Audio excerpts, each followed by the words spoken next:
When I was 6 years old, I was diagnosed with stage 3 non-Hodgkin's lymphoma.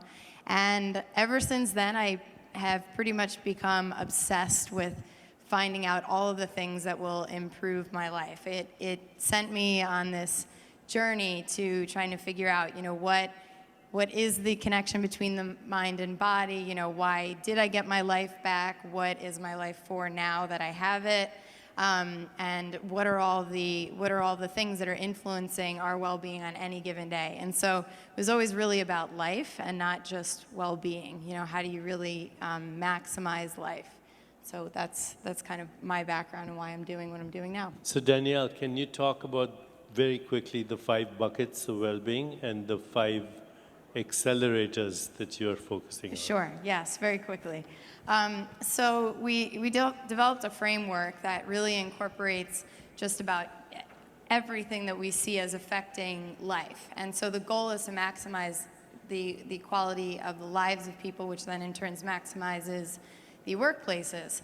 So the 5 elements of well-being, which were, Gallup created these. It was done, they did the most comprehensive global study on what it means to be living a thriving life, cross-cultural, decades of research, 192 countries, and they came up with these 5 categories that are applicable in any country around the world. And so the first one is purpose well-being, which is kind of synonymous with career in our country, but your purpose, your identity, liking what you do each day, having, using your strengths in your work.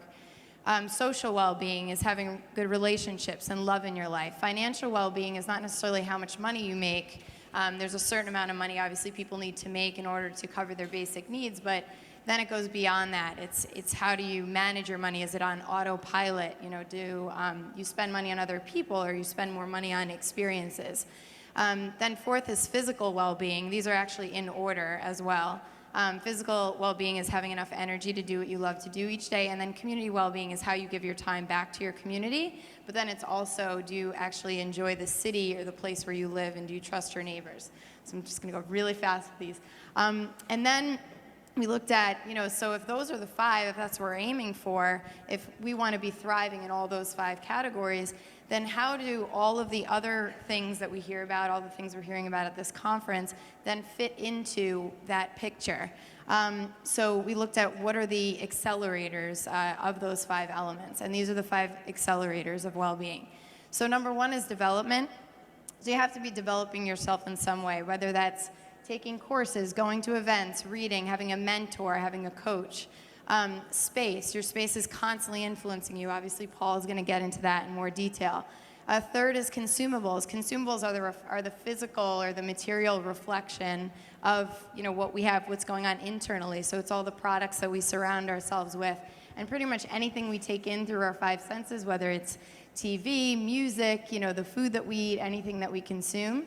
And then 4th is metrics. So once you change the metrics of your life, or an organization changes their metrics, everything just starts to change just by virtue of that new metric. When we wear Fitbits, it immediately puts our attention on new things. Same thing in an organization. If they start measuring the well-being of their people every single quarter, that's something that they have to talk about. So as a result, well-being gets accelerated just by virtue of changing the metrics.